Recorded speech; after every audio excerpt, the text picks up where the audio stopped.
Está entrando no ar. Debate 93.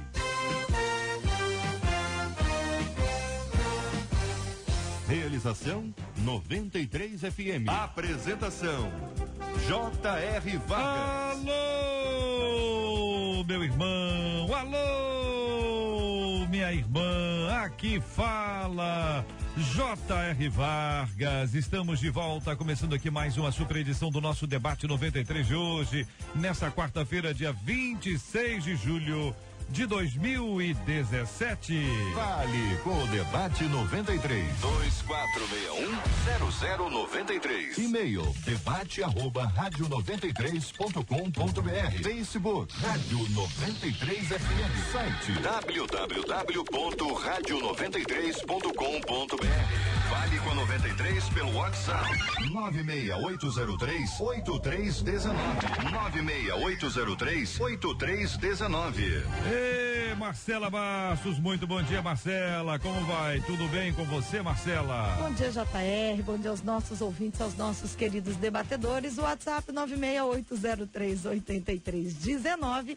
Você manda pra gente o seu áudio contando a bênção do debate na sua vida e manda aí por escrito pra gente a sua opinião nos temas de hoje, que, ó, os temas estão bombando, hein, Marcela? Deixa eu dizer uma coisa antes, Marcela, o seguinte, pros nossos ouvintes, a turma tá nos acompanhando aí, o nosso livro Nada Mais Será Como Antes, o livro que eu escrevi, saiu agora em e-book e audiobook, estão disponíveis para os nossos queridos e amados ouvintes no Brasil inteiro, no mundo inteiro, porque é tudo virtual.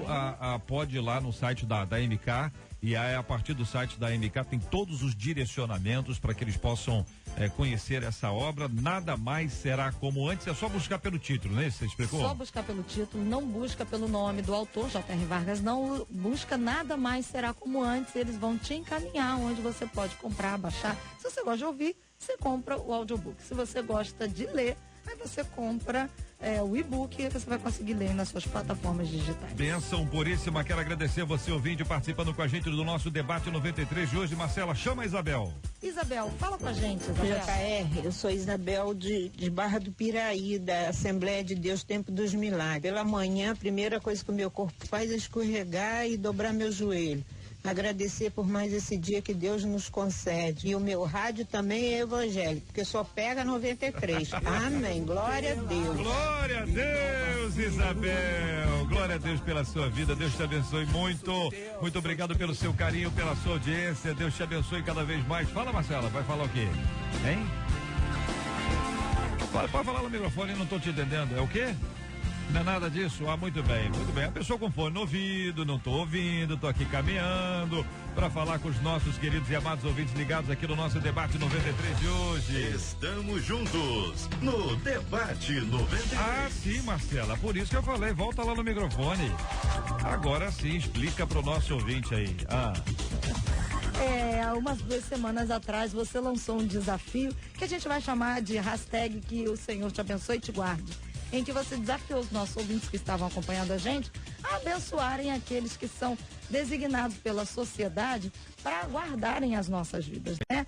São as forças de segurança e policiais, guardas municipais, turma do Exército, Força Nacional, e realmente de lá para cá se tornou aí uma onda, os nossos ouvintes mandando pra gente suas experiências, contando que eles passam pelos policiais e dizem, olha, que o Senhor te abençoe e te guarde.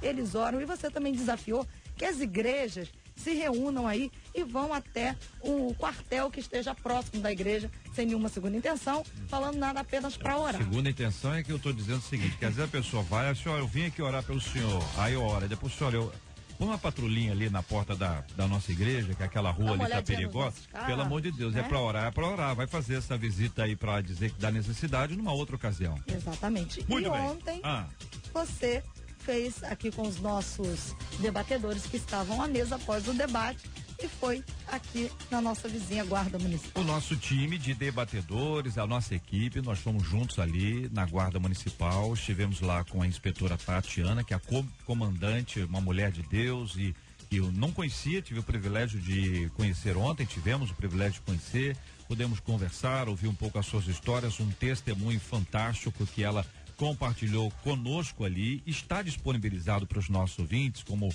o encorajamento, como testemunho, também como prestação de contas, com a transparência que nós precisamos ter. Essa visita que foi feita lá, a gente leu um texto bíblico com ela, depois nós oramos juntos e foi um tempo muito especial. Isso já está disponível, Marcela? Está disponível na nossa página no Facebook, acompanha lá e também seja Está no nosso post desafiado. aqui? Está no nosso post Não, ou vamos tá colocar fora? acima do nosso post do debate de hoje, seja desafiado também a abençoar alguém, abençoar essas forças Maravilha. de segurança. Que o Senhor te abençoe e te guarde, meus irmãos. Que o Senhor te abençoe e te guarde, policial, guarda municipal, a turma do Exército, que Deus abençoe vocês todos. Nós estamos juntos aqui no Debate 93 de hoje. Olha aí, a gente ultimamente, ouvinte contando, tenho assistido a certos cultos em que os pregadores dizem que qualquer coisa vai me condenar e essas coisas me deixam assim meio perturbado e confuso. Já não consigo adorar a Deus pelo que Ele é e sim por medo. A Bíblia diz que crendo em Cristo já estamos salvos, mas o que é dito não é isso. Será que os pregadores não fazem de Deus um tirano? Ou seria isso uma forma de nos prender à igreja? Se nos arrependermos hoje, voltarmos a pecar amanhã, não teremos uma nova chance? O que a Bíblia fala sobre condenação eterna? Que pensa você sobre este assunto?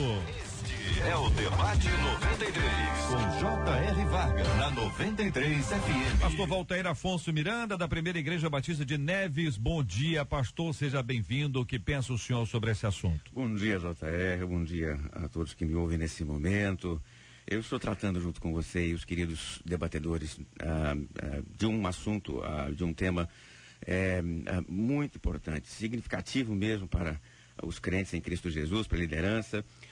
É um tema que tem recorte doutrinário. Isso quer dizer que, de repente, dependendo da denominação, nós vamos ter uma certa abordagem. A minha abordagem nesse assunto é conhecida como perseverança dos santos, J.R. Isso quer dizer o quê? Quer dizer que, creio eu, a partir especificamente de algumas passagens bíblicas, que eu quero ler uma delas aqui para ilustrar. Eu leio João 10, 27 em diante, que diz assim: eu lhes dou a vida eterna, jamais perecerão eternamente, ninguém as arrebatará da minha mão, da mão do meu Pai, ninguém pode arrebatar. Então, a partir de passagens como essa e outras mais, eu entendo que a salvação, ela não depende da obra que as pessoas efetuam, não depende da prática, da obediência, que a pessoa, como se fosse uma obra que a pessoa carrega. Obediência é entendida aqui como obra, não é? A salvação depende de quê? Depende da graça de Deus, do poder de Deus, da obra de Cristo efetuada na cruz. Isso significa dizer que quando recebemos a vida eterna, recebemos para valer. Deus faz uma obra bem feita. Ele não faz nada meia boca, ele não faz nada mais ou menos. Porque se não fosse vida eterna que Deus nos deu, ele não seria chamado de vida eterna. Eu costumo perguntar isso lá na classe de novos convertidos na minha igreja. O que significa eterno? Aí a pessoa, eterno é o que não tem fim. Ora, se a Bíblia chama de vida eterna, a gente não pode imaginar que essa vida eterna vai acabar amanhã, ou vai acabar depois de amanhã, ou depende de mim para que ela venha a continuar. É chamada de vida eterna porque ela não passa. É vida eterna porque ela é para sempre. Se ela não fosse eterna, teria um outro nome. Vida mais ou menos eterna, vida quase eterna, vida eterna meia boca, mas a palavra diz que ela é vida eterna. Então eu tenho para mim, a partir dessas ponderações aqui, meu querido J.R., que o meu ouvinte, ele está sendo provocado ao medo. A minha querida ouvinte que mandou essa mensagem, sendo provocada ao medo. Passagens bíblicas tranquilizam o seu coração. Deus lhe deu um presente, e esse presente ninguém pode tirar. Pastora Helena Raquel, da Assembleia de Deus de Vila Pacaembu, em Queimados, bom dia, bem-vinda. Que pensa a querida irmã sobre esse assunto? Bom dia, J.R., que alegria estar aqui com os irmãos amados, debatedores e com esse público tão querido, carinhoso, afável, que nos ouve, nos ama. Deus abençoe a todos. J.R., antes de mais nada, eu quero agradecer muitíssimo a homenagem que eu recebi no dia do meu aniversário, que me encheu de alegria. Você é uma bênção. Eu aprendi com uma amiga minha que bênção também é motivo de felicidade. Você é motivo de felicidade. Deus te guarde. Então, eu me identifiquei muito com esse tema principal de duas formas, né? Primeiro, porque tenho me ocupado com o Ministério da Pregação e tenho, além de me ocupado, me preocupado. Porque durante algum tempo da minha vida, eu já tenho pregado há 20 anos, eu percebi que algumas vezes o pregador ele se afasta muito da figura humana. E ele acaba se utilizando, mesmo sem perceber, de um discurso que põe o outro numa situação muito menor que a dele. Parece que o indivíduo ele vai crescendo, crescendo, crescendo, e o público vai diminuindo e cada vez se sentindo menos capaz de corresponder ao que está sendo pregado, corresponder à imagem projetada pelo pregador no ato da mensagem. E quando nós declinamos dessa posição de supers e nos colocamos como pessoas comuns, mais humanas, nós acabamos nos identificando com as fragilidades das pessoas, com o dia a dia das pessoas, e isso faz com que a mensagem ela tenha um outro teor. Jesus, que é o grande pregador, se utilizou disso. Jesus, ao conversar com as pessoas, falava de elementos presentes na cultura daquelas pessoas. Jesus falava de um jeito que elas se sentiam acolhidas, trazidas e não rejeitadas. Então, a minha primeira preocupação diante do tema é nos humanizarmos mais enquanto pregamos, para que o outro não se sinta alguém tão diminuído que parece que tudo que está sendo dito nunca vai ser alcançado. E ao invés de gerar vida, porque a palavra de Jesus ela gera vida, me parece que alguns sermões geram morte, geram angústia, geram culpa. Mas há também de se considerar que quando essa irmã diz que ela fica perturbada, algumas vezes, algumas mensagens, elas tendem realmente a trazer um nível positivo de perturbação. Um nível que me faça refletir, me inquietar, aonde preciso melhorar, o que preciso ampliar, o que não vai tão bem na minha vida. Isso é saudável. Ouvir uma mensagem não ter nenhum nível de inquietação e de boa perturbação, se é que eu posso utilizar essa frase, talvez não seja muito bom.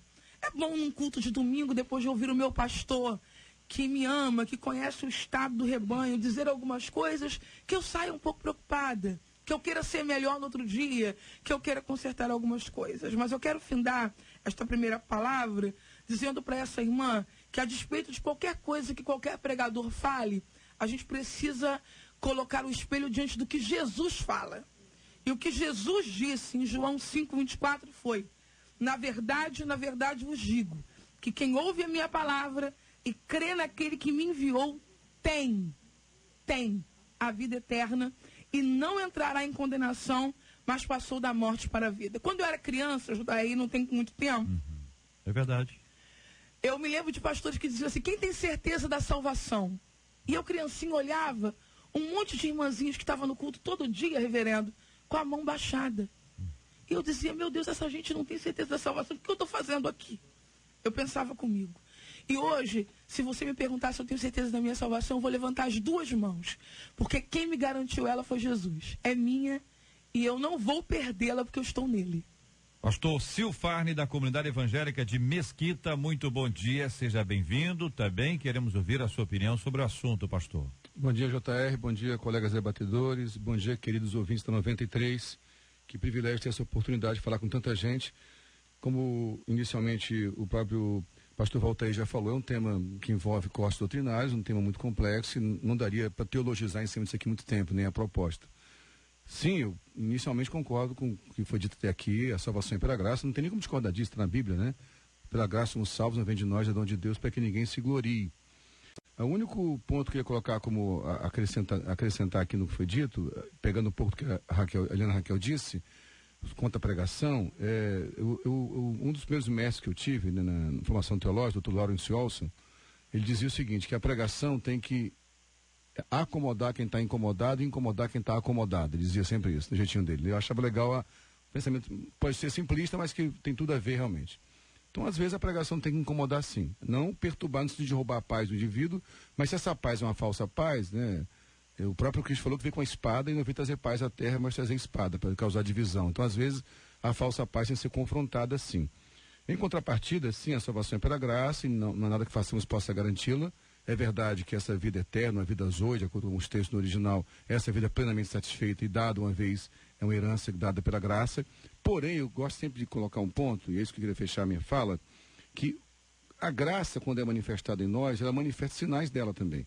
Então, quando a pessoa tem uma vida, que os sinais da vida da pessoa, ela pode ser crente, você tem Jesus, levantei a mão, sou batizado numa igreja, tem um cartão de membro, sei lá o que é isso. Isso não quer dizer que você tem a vida eterna. Ter a vida eterna é ter sentido dessa vida eterna. E a vida eterna é revelada nos sinais que são manifestados na vida comum da pessoa. Eu quero só citar para fechar aqui, rapidamente, um texto bíblico, que está aqui, ó. Todo aquele que nele permanece não está no pecado. Todo aquele que está no pecado não o viu nem o conheceu. Depois, mais à frente, fala: aquele que pratica o pecado é do diabo, porque o diabo vem pecando desde o princípio, para isso Deus se manifestou, para destruir as obras do diabo. Todo aquele que é nascido de Deus não pratica o pecado, porque a semente de Deus permanece nele. E, finalmente, dessa forma que sabemos quem são os filhos de Deus, quem são os filhos do diabo. Quem não pratica a justiça não procede de Deus. É um texto pesado de João, que é chamado apóstolo do amor.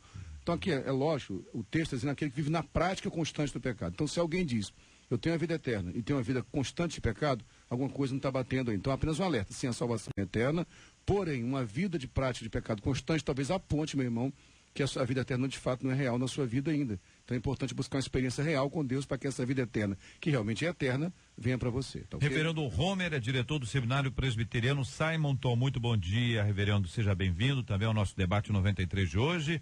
Qual é o posicionamento do senhor nesse assunto? Bom dia, JR, colegas debatedores, ouvintes, especialmente minha esposa Cíntia, que estão vindo, e aos colegas da família do Seminário Simonton, né? Realmente o tema principal, ele mexe bastante com a gente, porque ele mostra, ao meu ver, duas realidades. A primeira realidade é de quem está ouvindo, e a outra realidade é de quem está falando. E eu creio que tanto de um lado quanto do outro nós temos um problema sério, que é o local que ocupa a palavra de Deus. Porque, como foi bem dito, né, pela pastora, a palavra de Deus por si só ela já é essa que incomoda, que traz realmente esses incômodos no nosso coração. Mas muitas vezes nós estamos ouvindo o pregador, mas não estamos atentando ao que ele está falando em relação à palavra.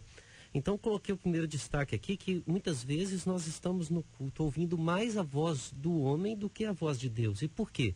Porque não estamos atentando ao fato de que quem está pregando lá também é um homem. Ele tem que pregar o que é a palavra de Deus. E quando ele prega o que é a palavra de Deus traz incômodo. E se traz incômodo, nós temos que mudar a nossa vida. Se a palavra de Deus, ela traz conforto, consolo, né? Ela vai trazer essa paz à nossa vida. Agora, logo em seguida, quando disse aqui que já não consigo adorar pelo que ele é e sim por medo, eu digo, a Bíblia, ela vai nos tirar esse medo, não o pregador. Logo em seguida, quando falo, será que os pregadores não fazem de Deus um tirano? A Bíblia não faz de Deus um tirano, mas pregadores são tiranos. Então, muitas vezes, a gente está ouvindo regras que são colocadas por quem está no púlpito. E por desconhecer a palavra de Deus, achamos que Deus está sendo tirano. Mas, na verdade, a tirania vem daquele que está ocupando o púlpito, né? E o outro destaque que eu coloquei aqui, se nos arrependermos hoje e voltarmos a pecar amanhã, não teremos uma nova chance? Nisso aí eu fico perguntando o seguinte: primeiro, a última chance é a que vem antes da morte. Exatamente. Até lá temos todas as chances. A minha pergunta é, será que o que eu estou querendo é uma segunda chance? Ou o que eu estou querendo é pecar novamente?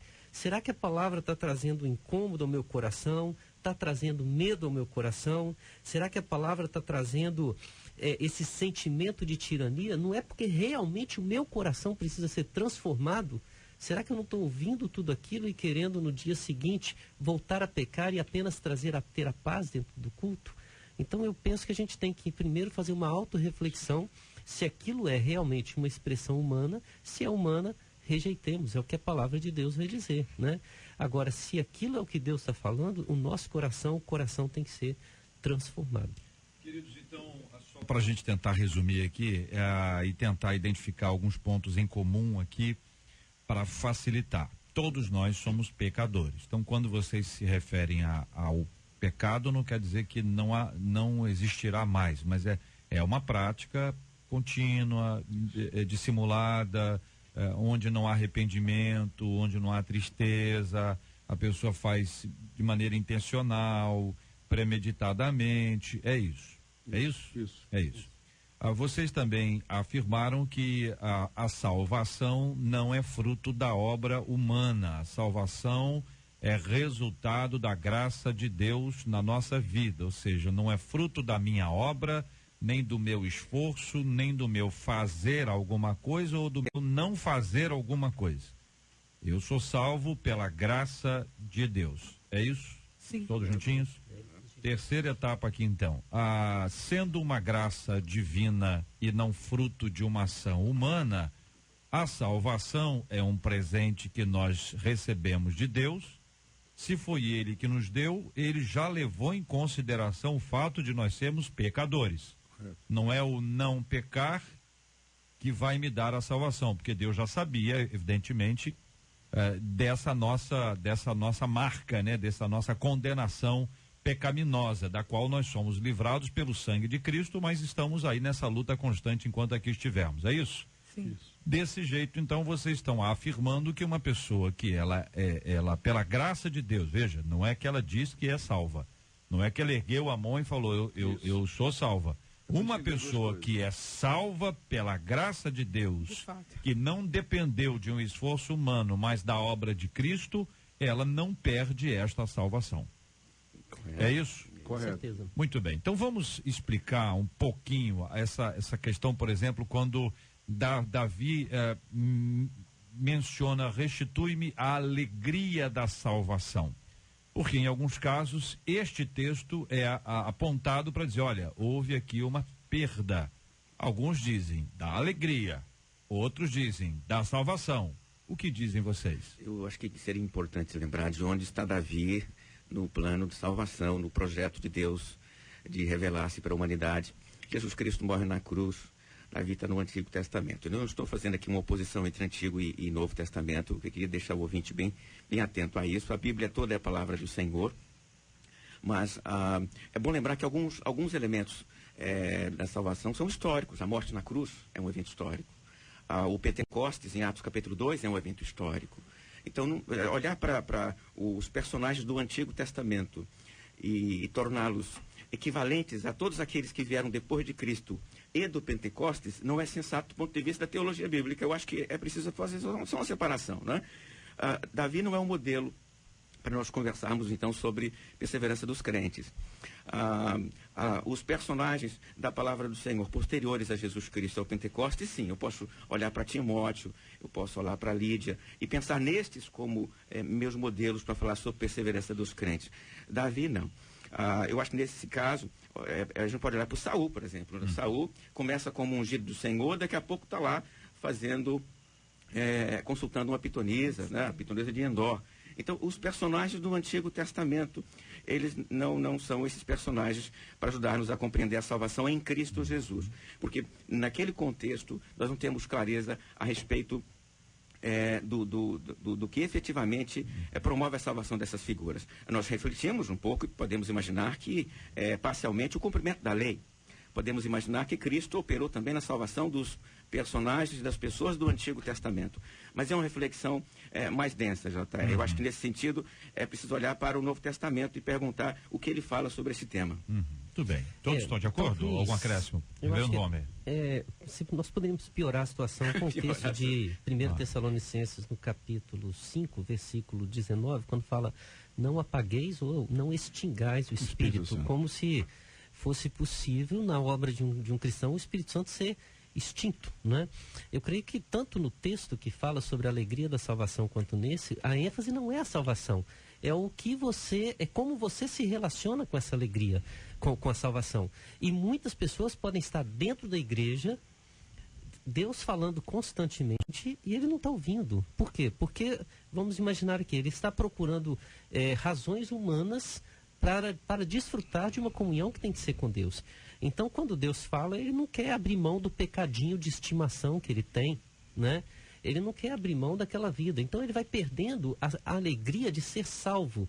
Ele vai evitando a ação do Espírito Santo. Mas isso não significa, em primeiro lugar, que o Espírito Santo tem menos força do que a pessoa para conseguir agir para a salvação dessa pessoa. E essa alegria da salvação, ela também aponta para contentamento. Eu estava lendo um texto, desculpem, eu não domino o inglês, mas eu creio que, não sei se vou pronunciar o nome do autor de forma correta, Matthew Henry.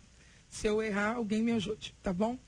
E ele fala que se nós tivéssemos consciência do tamanho dessa alegria em ser salvo, todas as outras necessidades nos pareceriam menores e não seriam bastante para roubar de nós a alegria. Eu acho que, perdão, desculpa, sim, perdão, não, à vontade.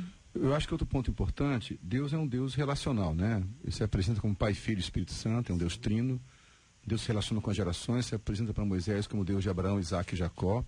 Por isso que a salvação, ou a graça, ela é revelada de fato quando eu me incomodo com o que eu causo no próximo. Por isso que a santificação é tão importante. Quando eu me santifico, eu tenho uma vida de santidade e alegria no Espírito, porque a minha alegria, a minha santidade vai revelar Deus para o meu próximo. Sim. Eu não me santifico para me proteger do irmão. Eu me santifico para proteger o irmão de mim, do meu mal, do mal que é em mim. Então, esse senso de relacionalidade é necessário para quem é salvo.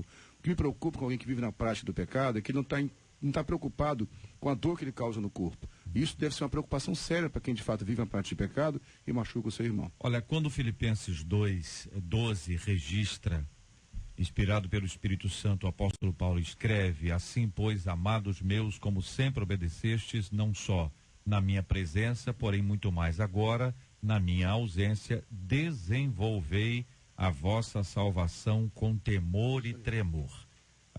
Vamos explicar um pouquinho o que significa esse desenvolver a vossa salvação, se a perspectiva é esta que nós estamos discutindo aqui, é a salvação eterna, se é uma outra salvação, se ela tem participação humana, não tem, como a gente pode explicar de forma objetiva e clara para o nosso ouvinte, Filipenses 2:12. Então, deixa eu completar só no ponto octavo que tem a ver com o que eu estava dizendo. Quer dizer o seguinte: Deus é relacional. Você vê que muitas vezes o Espírito testifica ao nosso espírito que somos filhos de Deus, não é ao meu espírito que eu sou filho de Deus. Por isso que ele fala, não a minha salvação, mas não a tua salvação, mas a vossa salvação. Eu creio muito nessa questão da pluralidade, de um Deus que quer que nós nos relacionemos com o próximo. Então, o desenvolver a salvação, na minha perspectiva, me abrir para os irmãos pensam também, não é que eu vou desenvolver o que Deus salvou em mim. Deus salvou e estou salvo. Eu vou desenvolver a relação dessa salvação com o meu próximo. Aí é o corpo, né? A relação com o próximo. Porque o grande problema do pecado, na minha perspectiva, é o egoísmo. Eu estou bem, que o outro sofra, não tem problema. Se o meu pecado vai afetar o irmão do lado, vai escandalizá-lo, se eu comer carne vai ferir alguém que é mais fraco, não estou preocupado com isso, desde que eu esteja bem. Então acho que isso é um ponto a ser pensado. Eu acho que eu vou fazer uma breve intervenção. Nesse sentido, eu concordo com o colega. Nós estamos pensando em crescimento cristão, estamos pensando em desenvolvimento. E a Bíblia fala sobre isso. Nós usamos palavras distintas para pensar sobre isso. Alguns usam a expressão santificação. Mas é bom olhar que, após a nossa salvação, nós temos um modelo, Jesus Cristo. Esse modelo, certamente, está lá na nossa frente. Olhamos para ele e vamos caminhando na direção desse modelo. Todo dia eu acordo de manhã e penso como eu posso parecer mais como Jesus, nas minhas ações, nas minhas palavras, nos meus pensamentos. Isto promove crescimento cristão. O crente, ele nasce, então, como um bebezinho, vai crescendo. O nosso alvo maravilhoso é Jesus Cristo. E todo dia eu quero chegar mais perto desse alvo. Isso pode ser chamado de desenvolvimento da salvação. Não significa que ela é uma obra humana também, J. Eu penso que mesmo esse desenvolvimento, esta santificação, é obra de Deus. Deus opera em nós o querer e o efetuar. Nesse sentido, talvez pudéssemos falar que se nós abrirmos o coração para o Espírito Santo, não atrapalharmos esta obra, ele faz. O que acontece é que às vezes a gente atrapalha a obra. Se não atrapalharmos, o Espírito Santo vai promovendo essa obra em nós e vai podando o que tem que ser podado, vai incluindo o que tem que ser incluído e desenvolvendo esse perfil de Cristo em cada um de nós cristãos. Uhum. Eu creio que isso abrange temperamento, relacionamento, fruto. O que a gente tem diante da gente hoje é um grupo de salvos, mas alguns deles não conseguiram desenvolver-se enquanto pessoas. Quando o pastor Valtair fala sobre o modelo de Cristo, eu penso em aperfeiçoamento. É eu olhando para ele e eu sendo transformado de glória em glória.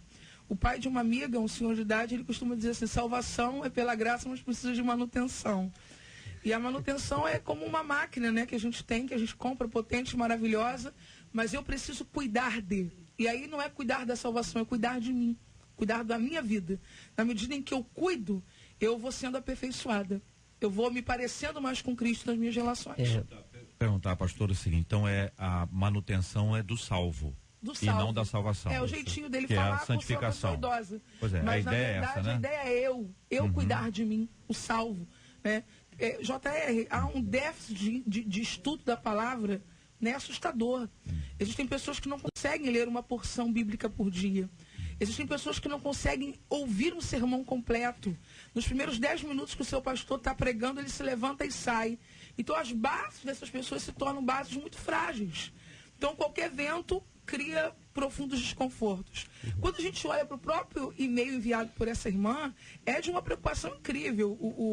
O reverendo mencionou de forma assim concisa a pergunta que ela faz uma pergunta que bastante estarrecedora. Se nos arrependermos hoje e voltarmos a pecar amanhã, não teremos uma nova chance? É quase um planejamento de pecado aqui. Há um planejamento. A questão é, eu posso não ter uma nova chance amanhã, porque hoje pode ser o meu último dia. Quando não, vamos excluir o fator salvação, as consequências que os meus erros podem gerar para a minha família, para a minha casa, para as pessoas que estão próximas a mim. Então, um desdobramento muito extenso. E talvez o que esteja faltando aí é justamente esse processo de melhoramento. Porque quando eu melhoro, as coisas vão melhorando em meu torno também. Quando eu penso nesse texto, eu penso o seguinte: há alguns anos atrás, melhor não dizer quantos, eu terminei o curso técnico em metalurgia. E eu formei, trabalhei durante um tempo na área, abandonei, fui fazer o curso superior em teologia. Passados aí algumas décadas, né? Se me perguntarem se eu sou metalúrgico, eu vou dizer, sou.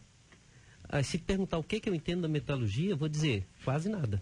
E por que eu não entendo quase nada? Porque há mais de 20 e poucos anos eu não estudo, eu não leio, eu não faço nada a respeito disso. Se me perguntar sobre a teologia, eu digo, olha, eu também não entendo nada, mas um pouquinho mais, porque estou constantemente atuando nessa área. Eu creio que quando o texto fala sobre desenvolver a salvação, ele está dizendo de algo que nós já formamos, nós já adquirimos. É como o curso. Eu posso daqui a sei lá quantos anos dizer, eu sou técnico em metalurgia. O que você entende? Nada. Às vezes até me atrevo a perguntar e descubro o quanto estou desatualizado. O cristão, ele é salvo. Agora a pergunta é o que ele vai fazer com essa salvação no dia a dia? Ele vai dizer, é um diploma que eu vou colocar na minha parede, ponto final, ou vai colocar em prática aquilo que lhe salvou todos os dias, para poder assim estar capacitado a ter a alegria e a ação do Espírito na sua Respondendo vida. a uma pergunta de um ouvinte, dizendo assim, JR, na minha opinião, pode estar havendo uma confusão aqui. Se não precisamos fazer esforço e nem obras para sermos salvos, dá a entender que poderíamos andar errados.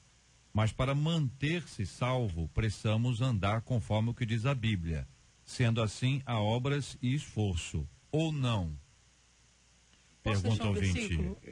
Romanos 6, versículo de número 1 e 2. Que diremos, pois? Permaneceremos no pecado para que a graça abunde? De modo nenhum. Nós que estamos mortos para o pecado, como viveremos ainda nele? O que ela não está conseguindo compreender é que isso é natural. Não é para eu ser salvo, é porque sou salvo. Então, naturalmente, eu não pratico algumas coisas e pratico outras. Mas não para ser, é porque eu sou. É algo inerente ao salvo. Então a questão é, eu sou salvo e continuo pecando, mas sou salvo. Aí volta a palavra do pastor Silfaine. Então, de fato, você recebeu esta vida eterna? Porque acho que a grande questão é essa. Se a pessoa tem uma vida de pecado constante, não se compromete com ninguém, não cuida de ninguém, é egoísta, como é só para afirmar que é salva? É para você rever o conceito de salvação para ela.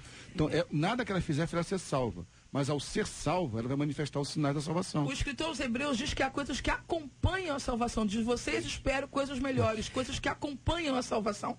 Então, sou salvo. Eu tenho uma série de coisas na minha vida que não faço para ser, mas faço porque sou. Há uma inversão muito grande nessa ideia. A gente muitas vezes imagina que nós fazemos todos os esforços para chegar a Cristo e depois que chegamos a Cristo, Ele se vira e cuida de nós. Quando o que a Bíblia fala é exatamente o contrário. Sim. Nós estávamos perdidos, afundados em pecado, mortos. Não tínhamos como fazer nada. Então Ele veio, nos tirou dessa condição, né? Nos deu vida e agora nos chama para andar com Ele. Então a nossa caminhada, as nossas obras, elas vêm exatamente porque Ele chegou e nos salvou. Só que nós achamos que é o contrário. Ele está quietinho no canto dele lá e a gente, como morto, vai atrás dele. Pergunto a vocês, lendo Efésios 2, 8 e 9 e 10. Porque pela graça sois salvos, mediante a fé, isso não vem de vós, é dom de Deus. 9. Não de obras, para que ninguém se glorie. 10. Pois somos feitura dele, criados em Cristo Jesus, para boas obras, as quais Deus de antemão preparou, para que andássemos nelas. Então, o raciocínio seria, 2 pontos, vejam se é isso aqui. Primeiro, a boa obra é resultado da vida do salvo, ou fruto da salvação. Mais uma vez, é da graça de Deus sobre a sua vida. Se você produz boas obras, esse mérito não é seu, embora você seja o indivíduo que vai receber o parabéns. Mas se você é um servo de Deus e está produzindo boas obras, você dá glória a Deus, porque na verdade a boa obra que há na sua vida resulta da graça de Deus sobre a sua vida, ou sobre a sua existência. É isso? Prefeito, concordo. Não, aí tem um outro lado, que são as más obras aí. Sim. E aí, nesse ponto se tem boas obras, quer dizer que existem más obras, obras não boas, correto? Que é fruto do pecado. E aí, qualquer um de nós vai conviver com boas e más obras aí. Só que a má obra deliberada, dissimulada, essa má obra constante, ela pode ser o fruto para a gente identificar, não a vida do outro. Porque uma coisa é bastante séria, é alguém dizer que fulano ou fulana é salvo ou não é salvo. Ainda que os frutos revelem isso, não nos cabe este conhecimento, nós não temos esse conhecimento. Alguns até gostariam de ter, e alguns acham que tem. Eu queria apontar para a parábola do joio e do trigo. A parábola do joio e do trigo é uma bela imagem bíblica para explicar para o nosso ouvinte aqui o que exatamente nós estamos conversando. Dentro lá da igreja, você tem gente lá que foi batizado, tem lá o documento de batismo, levanta a mão como você, está do seu lado e tal, mas ele pode ser joio. Por quê? Porque você não consegue, você não sabe a diferença. E o texto bíblico diz para você não tentar sair descobrindo, porque não é para nós tentarmos fazer esse trabalho de limpeza. É Jesus Cristo que faz isso, não é verdade? Então, eu não posso apontar o dedo, você é joio, você é trigo. Esse trabalho não é nosso. Eu tenho que olhar para o meu coração e verificar exatamente o meu estado espiritual. Esse trabalho é pessoal, é próprio. Mas eu queria lembrar... Em cima disso, como pode ter também aquele que a gente diz é joio e não é joio? No fundo, o trigo está sendo tratado. Comportando-se como joio, desculpa. A lógica é essa mesma, porque nós ficamos tentando descobrir coisas que não competem a nós. O texto diz, no final, Jesus vai separar o joio e o trigo. Mas eu lembro mais uma vez, a nossa salvação não depende da nossa perfeição, querido J.R. Insistiu nisso, eu concordo contigo. A nossa salvação não depende da nossa perfeição. Por quê? Porque se dependesse, nós estávamos completamente perdidos. Eu não dependo da minha perfeição para ser salvo, e não dependo da minha perfeição para manter a minha salvação, porque eu quero que o meu ouvinte pense comigo aqui. Nós perdemos as coisas, nós perdemos chave, nós perdemos carro, nós perdemos as coisas à nossa volta. Quantas vezes você perde até os seus filhos, esqueceu onde deixou? Olha só, não estou brincando não, essas coisas acontecem, né? Onde deixei meu filho? Você perde as coisas, e aí agora você vai achar que vai poder manter a sua salvação? Como? Como você vai manter a sua salvação? Você acha que você tem capacidade de fazer isso? Não é você que mantém, é Deus que mantém. Ele disse lá na cruz, está consumado. Isso quer dizer que a obra está feita. Isso não é abertura para você sair pecando, porque se você o faz, você está demonstrando que é joio. Então essa que é a lógica. Pois né? Aí vamos entrar nessa resposta aqui, porque estamos absolutamente dentro desse ponto aí. JR diz aqui um ouvinte, a impressão que estou tendo é que os debatedores estão dizendo que não existe a chance de se perder a salvação. Que tem pessoas que são salvas e não desenvolveram, mas que não se perde a salvação. É isso que eles estão dizendo? Sim. Quem é salvo, sim. Agora tem que ser salvo. Com certeza, mas com uma afirmação. Né? Se a salvação é fruto do homem, então o ouvinte pode dizer, vai se perder sim, que ele está confiando no homem. Agora, a chance dele perder a salvação, já que ela é 100% dádiva de Cristo, ou é plena, ou você tem que dizer que Cristo também não é totalmente competente para salvar aqueles que ele quer. Porque o homem não vai perder a salvação. Ou Cristo que deu, toma de volta, ou Cristo, né, que deu a salvação, não teve forças e capacidade de manter. Então, quando a gente questiona a questão de perder ou não a salvação, a gente está questionando a segunda pessoa da Trindade, a gente está questionando a pessoa de Cristo, não a gente. Eu quero deixar claro que está falando que é um pastor de comunidade que foi formado pela Assembleia de Deus, depois metodista e sou arminiano até o final da minha história como corrente teológica. Mas escolheu, né? Mas mas mesmo sendo arminiano, pentecostal, Tem jeito. não tem jeito, salvação não se perde. A questão toda é saber se a pessoa é salva ou não é. Eu E acho só que é Deus esse a pessoa o grande sabe. desafio A pro pessoa, ouvinte às vezes, a pessoa entender. está achando que é salva e não é. E eu acho que você tem que fazer, meu irmão, como o pastor disse muito bem aqui, não cabe a mim julgar, eu tenho que amar até quem é joio. Eu tenho que amar, eu estou em Cristo. Agora, você tem que se analisar. Se eu tenho uma vida de pecado constante, de egoísmo, é sinal que eu não experimentei de fato a salvação. Então essa convicção equivocada de ser salvo quando não é que dá a sensação de perder ou não perder a salvação. E o de graça é muito difícil, porque a gente não conhece nada que seja de graça, senão a salvação. Nada é de graça. Então o que o ouvinte fica pensando, mas de graça a graça, eu não preciso fazer nada, é tão absurdo, a graça é tão maravilhosa que ela é absurda. Ela dói na gente. Isso, não é possível. Eu quero participar. Não é possível. Nada. Não preciso fazer nada. Eu tenho que fazer algo, né? Eu preciso fazer Então, algo. eu vi uma vez no plástico carro, sempre falo isso, uma pessoa, nossos amigos espíritas, né, com todo respeito, nenhum tipo de demérito isso, mas no carro estava escrito assim, reencarnação é uma questão de justiça. Eu pensei, cruz é uma questão de misericórdia, de graça. Não tem justiça nisso, é graça. Você foi salvo da graça. Né? Irmãos, quando nós lemos aqui, por exemplo, o Evangelho de João capítulo 6, eu estou buscando aqui sempre trazer os textos bíblicos para a gente refletir com base no que diz a Bíblia. Entendeu, ouvinte? Esse é que é o ponto. Eu posso trabalhar em cima do que eu acho, ou do que alguém acha. E o que eu acho que alguém acha, vale exatamente isso. Achou, perdeu. Mas o que a Bíblia diz, esse aqui é o ponto. É lógico que alguns estão com as suas afirmações contrárias a esta ou aquela afirmação, também com base bíblica. E é por isso que eu estou trazendo a Bíblia, para a gente discutir sempre a Bíblia, opiniões bíblicas, avaliação bíblica a partir do texto sagrado que aqui está. Evangelho de João, capítulo 6, versículo 37. Todo aquele que o Pai me dá, Jesus está dizendo, todo aquele que o Pai me dá, esse virá a mim. E o que vem a mim, de modo nenhum lançarei fora. O entendimento é este, que aquele que é de Cristo, de fato, é atraído a ele, de alguma forma, será alcançado por essa graça, será envolvido por esse evangelho, e exatamente pelo fato de ter sido dado pelo Pai, vai a Jesus Cristo.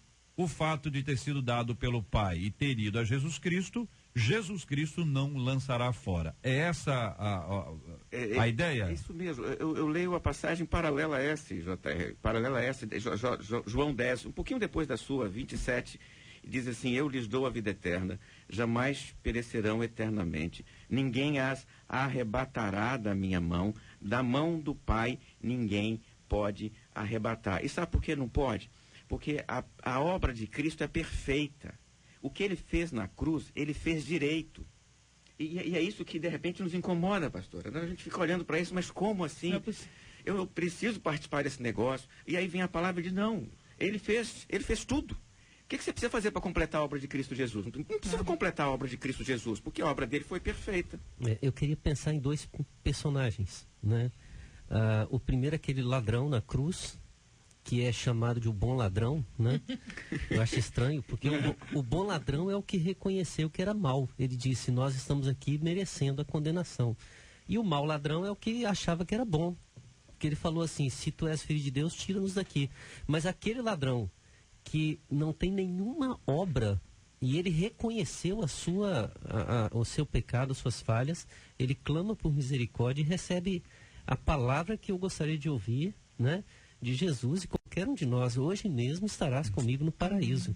Ele nunca fez nada para merecer aquilo, ele apenas ouviu do Senhor a declaração. E eu quero pensar em outro personagem, Judas Iscariotes, que é exatamente o contrário. Discípulo com quem Jesus compartilhou o pão na ceia. Discípulo que até então, né, estava acima de qualquer suspeita, era o tesoureiro do grupo, era um cara de confiança. E o resultado dele não foi, quer dizer, eu acho que se compararmos esses dois, nós pensaremos seriamente sobre questão de obras. Um resumo ainda sobre a mesma perspectiva, que é a maior fonte de questionamento dos nossos ouvintes. Como assim não perde a salvação? E quando se desvia do caminho? Estamos falando dos famosos desviados. Como é que se lida com isso? Olha, fulano estava na igreja, ele desviou e morreu.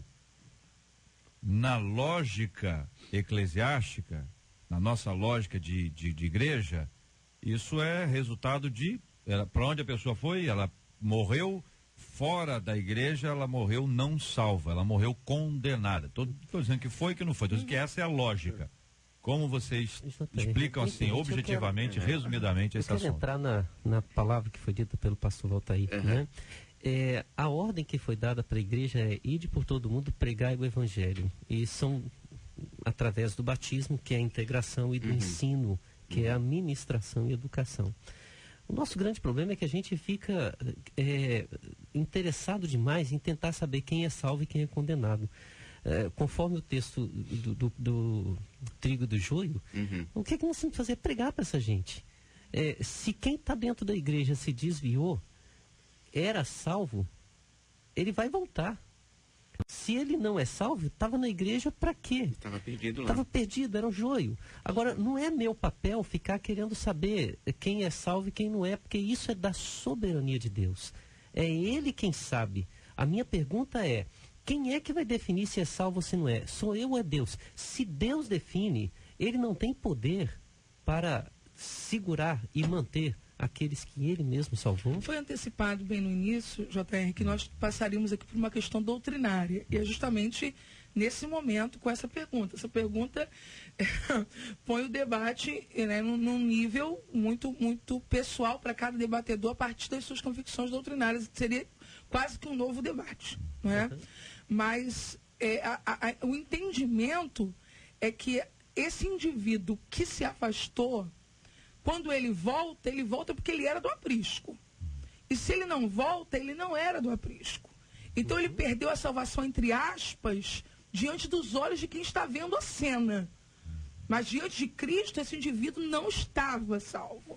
Porque se ele de fato estivesse, ele teria permanecido. Nós achamos que era, mas na verdade não é. Isso só quem sabe é o Senhor. Exatamente. Só quem sabe isso é Deus. Não tem como saber isso. Agora, como uma pastora assembleiana, a visão, eu não vou poder me esquivar de dizer isso publicamente, o indivíduo morreu no pecado, ele não tem salvação.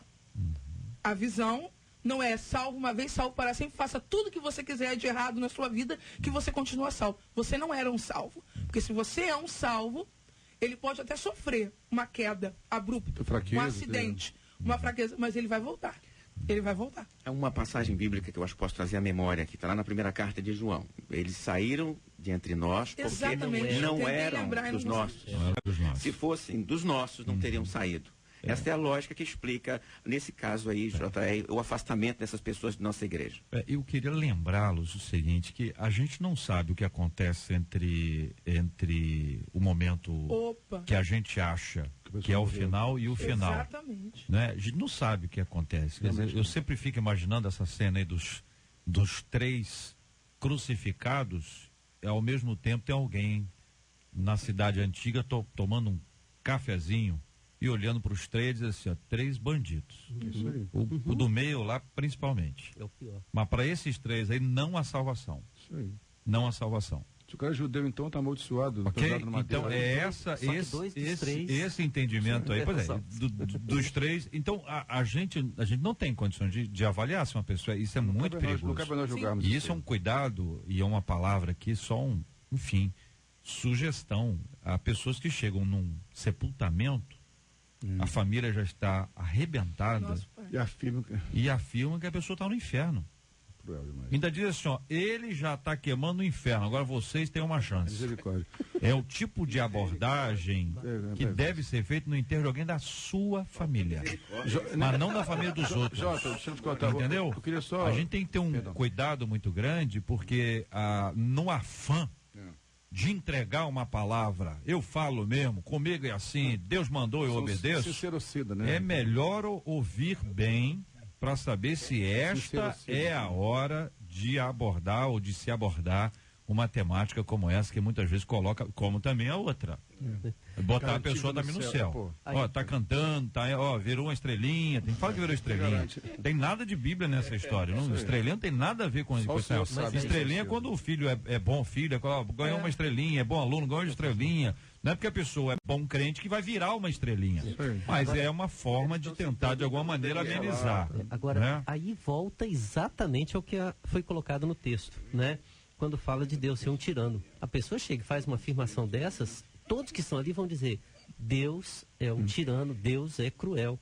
Por quê? Porque a pessoa foi... Ele, né? Um tirano. Mas eu entendo a preocupação, como a pastora Raquel disse, das pessoas que estão incomodadas, dando a sensação de que essa mensagem, uma vez salvo para sempre, é irresponsável. Na boca de alguns se torna irresponsável mesmo. Sim. Alguns tratam a predestinação, a presciência, qualquer que seja o termo, como uma pessoa vive uma vida irresponsável. Não é essa a ideia.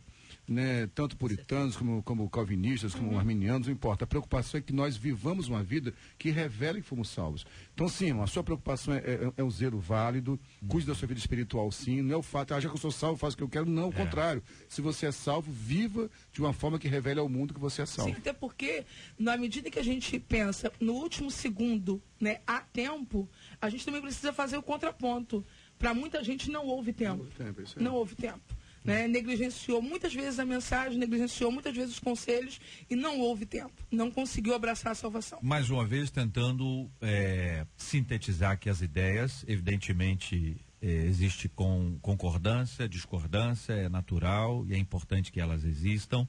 Estamos buscando aqui as orientações bíblicas, a base bíblica, a fundamentação bíblica. Então a gente às vezes pode dizer o seguinte, olha, mas eu creio que o tempo aqui dentro está ótimo, eu creio.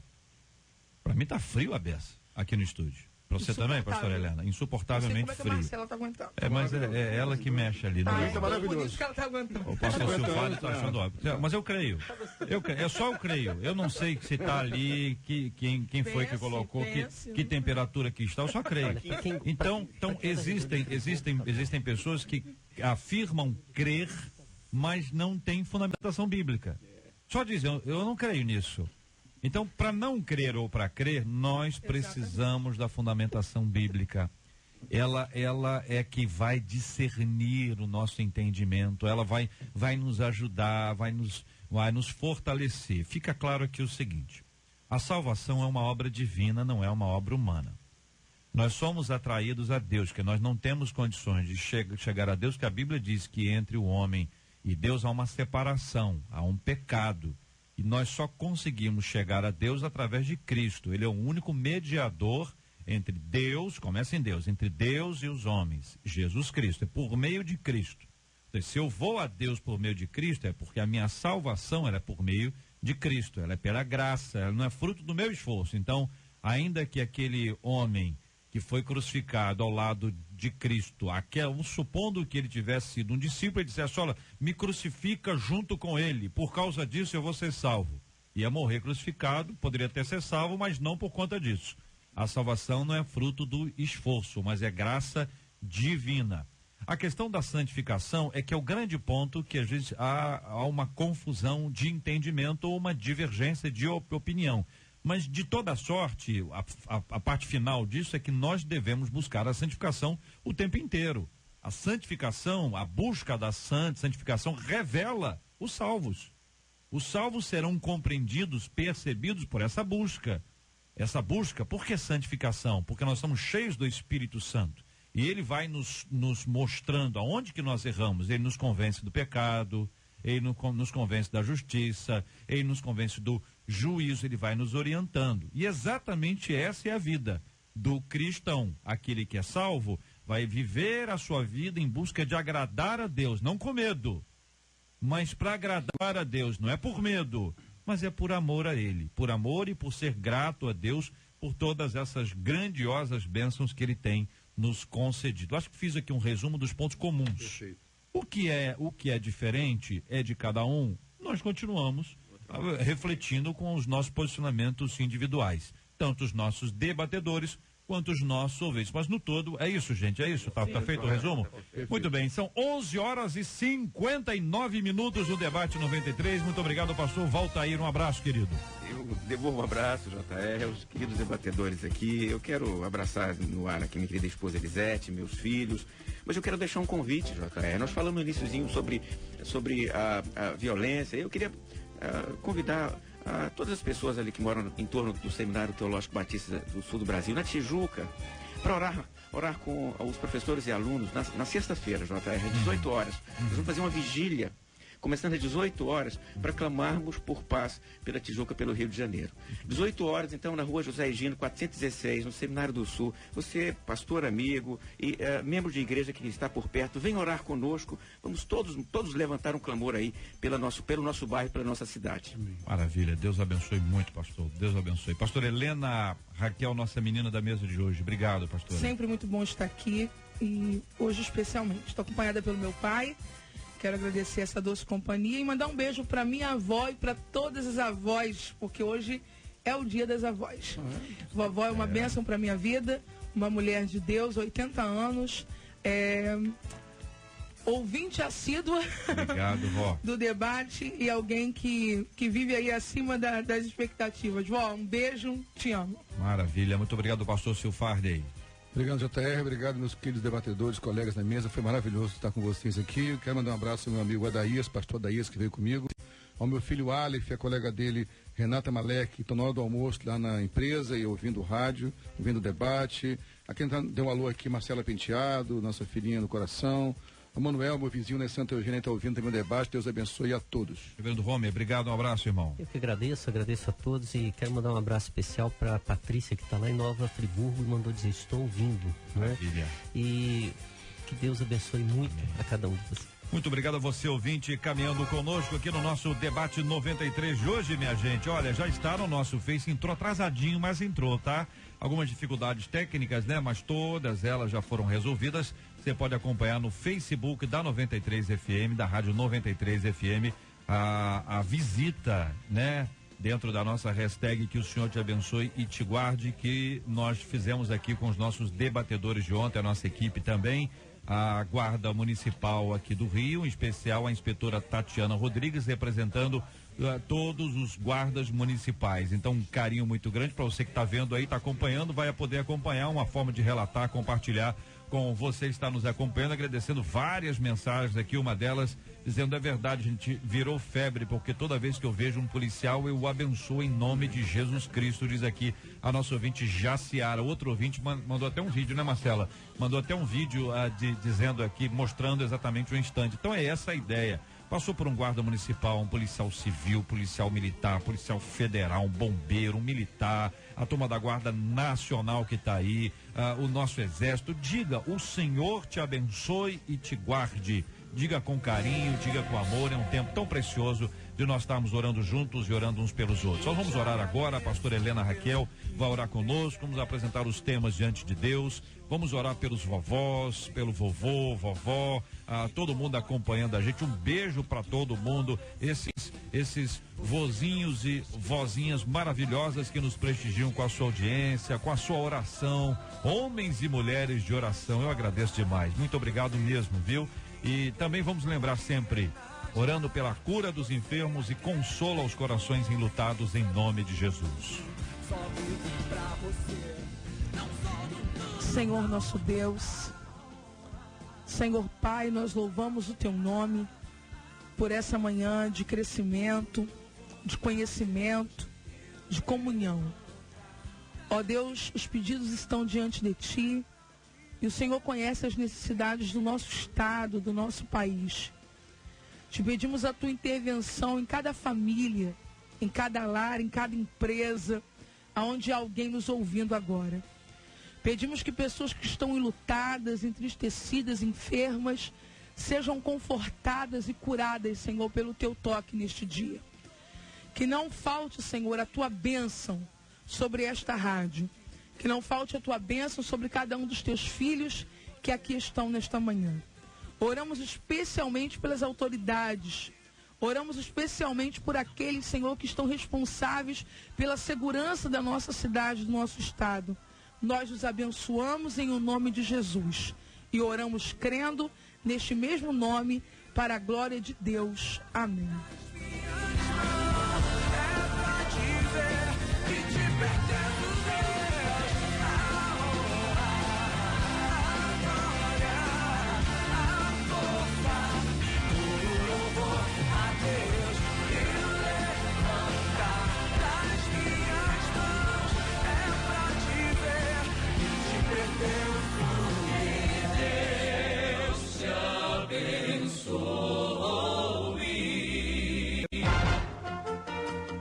Você acabou de ouvir Debate 93.